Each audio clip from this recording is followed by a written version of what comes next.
reaching. So I've been planning to do a follow-up for you. Thank you so much for staying with us. We continue with you on Beyond the Headlines. I'm Dion Jackson Miller. And, it was in December last year that Chief Justice Brian Sykes called for a new state of the court, a new court complex to be built in St. James. He said the St. James Parish Council had outgrown its space and also faces an environmental risk because it is in a flood zone. A whole swathe of Montego Bay that is in that flood zone every time water come down. But anyway, and he was quoted as saying, it can't be that in the 21st century the parish court for St. James, one of the most productive courts in Jamaica, one of the largest courts, constantly finishing among the top 4 courts in Jamaica, and it is located essentially on flood prone property. And he also expressed concern about the location of the family court, saying the court located at a commercial plaza done Sorry, you see where I laugh. He stated that having the court located at a commercial plaza, which was done 30 years ago, that's 30, as a temporary fix, is not convenient to facilitate the business of the court. He said the 18 and 19-year-olds who were employed in the court then have now reached retirement age, and they're still on the plaza. All right, Johnny. Hi, so joining us now we have the president of the Cornwall Bar Association, Michael Hemmings. Also with us, attorney at law Dion Melo, who practices mainly in St. James, Westmoreland and Hanover. Thank you both so much. Appreciate you talking to us. You're welcome, Dion. Thank you for having me. Great to have you both on. Look, I just had to laugh there. 30 years ago as a temporary fix just sounds like us, We put up temporary Bailey bridges and they're still there 20 years later. But Mr. Hemmings, let me ask you to give us a picture of the state of justice via the courthouse in Montego Bay. How it's there? Well, for the St. James Parish Court, everything except the family court division, everything is housed at one location. So we have the different branches of the court. We have the civil division, we have the tax court, we have the Western Regional Gun Court, and we have the criminal court, parish court level. And we have this traveling court, circuit court that sits for periodically.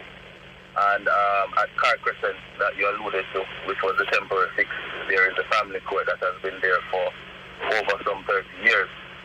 It's basically 2 small rooms that we utilize over the years. And parking is very hard to get there. Well, that's a fact. And as it relates to the parish court that at downtown across some places, I believe it's called Middle Road. The facilities are lacking. But they're not the worst, but there's need for improvement, especially as it relates to ample parking. There's paid parking across the road, but it's not enough. When it rains, the area floods. I remember one situation when it rained and everyone had to run around the back of the car. The person had to take off the shoes and jump in the water to move the car because the gully behind the building was coming down. That's not a frequent occurrence, but it's something that happens. For the most part, in St. James, there are bathroom facilities, but there are other parishes that have issues concerning bathrooms. If you would allow me to say where that is. I would, but I'm at the break, so let me ask you both to hold. Let me take the break and we'll come back with that, because the minute I heard you say its facilities are lacking but not the worst, my next question was going to be, where's the worst? We're hearing from Michael Hemmings, president of the Cornwall Bar Association. We'll continue with him and bring in Dion Mela as well, attorney at law, when we come back after the break. Remember our WhatsApp line, 553-590. Stay tuned, soon come. All right, thank you so much for staying with us. We continue with you on Beyond the Headlines. I'm Dion Jackson Melo, and we're continuing in this segment. We're talking about the state of courthouses across the country. We're looking at Western Jamaica today. I was just looking at a 2014 story 10 years ago in the Gleaner by Darren Luton, in which then opposition member of Parliament Delroy Chuck said the government should sell the property housing the Montego Bay Courthouse and use the proceeds for a justice centre to be created in the Freeport area of St. James. and we had, 2020, so this was 4 years ago, as Justice Minister Mr. Chuck said discussions were ongoing with the Port Authority of Jamaica for them to build a state-of-the-art justice complex in Freeport in Montego Bay. He said then 4 years ago nothing was finalized, but good discussions had been had between the Ministry of Justice, the Court Administration Division, and the Port Authority. So we need an update on that. We're talking with the President of the Cornwall Bar Association, Michael Hemmings, and Attorney at Law, Dion Melo. Just before I go to Ms. Melo, Mr. Hemmings, you had wanted to make a couple more points about places you think are worse than Montego Bay. I think the place in the West that needs the most attention would be Trelawney. 2 years ago, the parish court in Trelawney was housed at the square in Falmouth, and the roof caved in, and the roof has not been repaired. And what we have happening is that persons have to travel to Clarkstone, which is an outstation, to attend to matters in Trelawney. What? Really? Or Duncan. And if the circuit court is sitting in Duncan, which is circuit court in the West is a traveling court, if the circuit court is sitting, it therefore means that the Duncan court is no longer available and you have to go all the way to Clarkstone. The facilities in Clarkstone need some attention. Parking is very hard to get in Clarkstone if there's a full court, especially if the circuit court is sitting and all matters are diverted to Clarkstone. There's no air conditioning in Clarkstone. There's no Zoom facility in Clarkstone. And with the new e-service that offer disclosure, we have the find sockets in court to plug in our devices across all the courts and benches for our laptops and everything, because we're now forced to accept service by way of email. And what happened is that the family court is held by a place in Trelawney called Rock. That area is not bad, but I know when the roof caved in, they used to use a room across from Rock to have civil court matters. It was like a small room. Trying to measurement, it was very small, and that's where we normally have court until it was determined by the powers that we would use Clarkstone as an outstation. But we need attention because Clarkstone is very far. Yes. And we decide to drive, if you decide to drive Danielstown, you decide to drive Duncan, the roads are atrocious. So that's one. And it is really unfair to have persons traveling all the way from Falmouth to go to Clarkstone to have the matter mentioned for 5 minutes and then go back down. And so I say Clarkstone we need some attention. When I spoke with attorneys who practice primarily in that area, they complain of the bathroom facilities in Duncan. It's really one bathroom that is there for the entire public to use, and there's no lock on the door, I'm told by one attorney, and at times it is unable to flush. So that's as it relates to Duncan. I know Trelawney needs some attention, so to speak, as it relates to Trelawney, or as it relates to Lucy and St. James and Westmoreland. Trelawney is in need of attention. All right, hold for me, Mr. Hemmings. Let me bring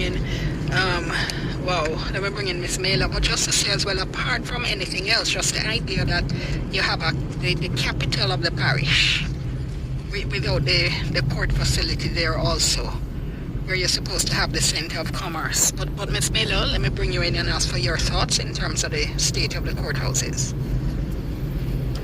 Well, I can speak primarily about the Westmoreland Parish Court. It is a courthouse with 3 courtrooms. The court staff works below, and the parish council is on the other side of the same building. It is hot. There is no air conditioning in any of the 3 courtrooms. For bathroom facilities, the female staff of the courthouse have a room that they have 3 stalls in. One is usually closed off and the other 2 are working, and so lawyers are allowed to use that. There is a public facility to the back. It is either the property of the parish council or the courthouse, but it's a public facility, and so persons can walk around the street and use it. It's not accessible through the courthouse to the public. Lawyers have no meeting room in Westmoreland at all, and for us to speak to a prisoner, they are usually taken up into the bullpen, which is a room just behind one of the courthouses and one of the courtrooms. And you have to go, the room that they're in, the bullpen, is 3 feet by 10 feet long. Has a solid wall, rails to the front, and a little window to this side.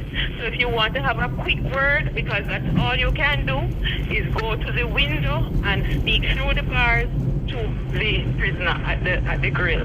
That's it. No facilities for meeting with clients, no facilities for changing, for robing room, nothing like that. But for bathroom, we use the staff bathroom. We're allowed to for now, and it's fine. It's usually quite clean and so on. But for the heat, if you know Savannah Lamar, it is extremely hot down here, extremely hot. And so we have to suffer through the heat during circuit.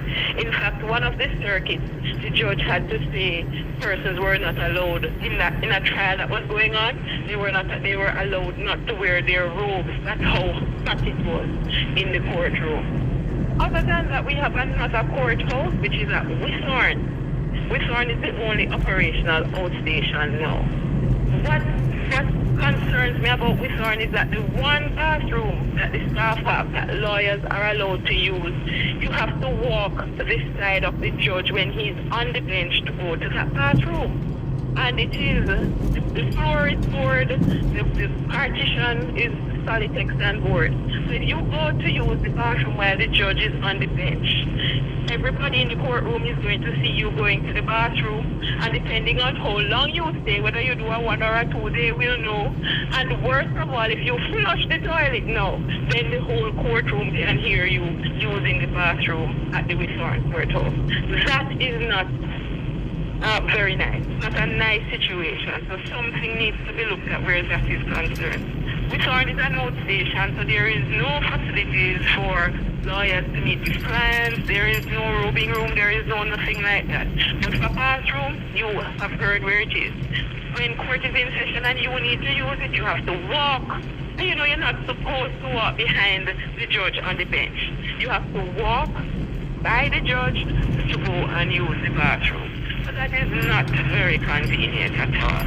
Hanover is leaps and bounds ahead. Hanover, the bathroom is down a passage upstairs, and lawyers are allowed to use the staff bathroom, and we can have lunch in their lunchroom as well. Hanover is air conditioned for the most part, so Hanover is doing a lot better than Westmoreland in terms of facilities. But that's what we're working with down here. And then just to say as well, Mr. Hemmings, let me bring you back in, because I know you're both describing what it's like experiencing it as a lawyer's counsel, who are, though, privileged in the space. So when you're talking now about members of the public, you know, there are people who come with as witnesses or to appear before the court, it sounds then as if they have I would think, not as good an experience, if I could even use that word, Mr. Hemmings. Well, let me start with St. James. For St. James, there's one bathroom facility upstairs that is for the public. So the public will use that bathroom facility upstairs. That's St. James. In Trelawney, when I spoke with counsel, the same upstairs in Trelawney, there's one facility that is for the public with no lock, and sometimes it is not operational.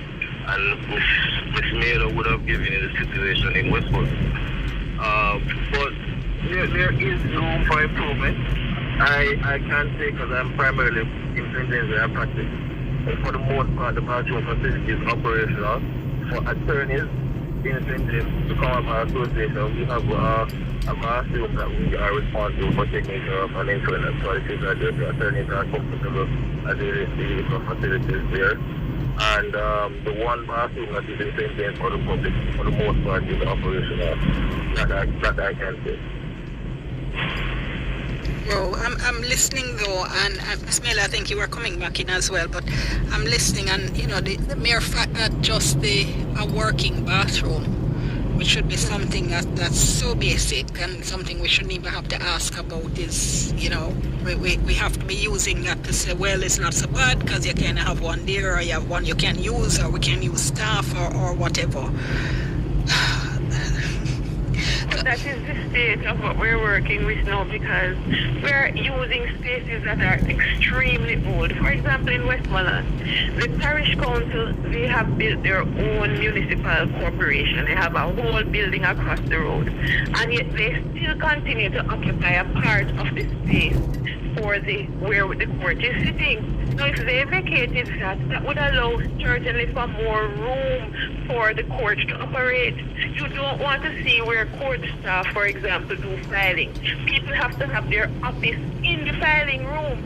So they have files from way back how many years, and in that same room, in the dust, because there is just no space.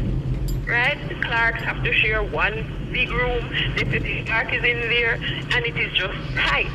So the courts need to look at making space, and the powers that be. For example, in Westmoreland, the parish council renovated their section, but if they would just move out and hand it over, then more could be made, and the place could be more efficient. They are operating over there in full air condition, and everywhere else is in full heat. It is just beyond the headlines. It's just beyond me why one sector of the government is suffering and struggling so, and the other one is doing so well, when the courts earn just as much, if not more. Just about out of time, Mr. Hemmings, quick final word. Are you aware of any plans to improve any of the facilities you mentioned? Other than the talks that you made mention of, I have not heard anything in the near future for any improvements or any talks about anything. We have complained about interview rooms to speak to clients. We would need those at Barney Street. Barney Street is in a very deplorable condition. And I'm speaking on behalf of the Jamaica Constable Force, even though I do not hold any brief for the JCS, but the conditions that persons at Barney Street, 14 Barney Street, the conditions that the police officers are asked to work under, it is very, very, very, very horrendous. If you should go to the Barney Street police station now, you go where the officer who is in charge of the lockup sits, and you look up in the ceiling, you see a hole in the roof. Around there is hot. There's no working telephone, so you have to call the front, and if you call the front, the officer who is at the front will have to go around and see who is working, and our lawyer needs to get in touch with you. The conditions are just not good for them. Right. And it is something that the JCF needs to look into. The government needs to look into and ensure that the morale of the JCF is not broken, and ensure that they have a safe space to work as well. Have to leave it there for today, but we'll continue. We will be following up and seeing if we can find out if there are any plans to move ahead with improvements. Can I thank you both so much? Really appreciate it. You're welcome.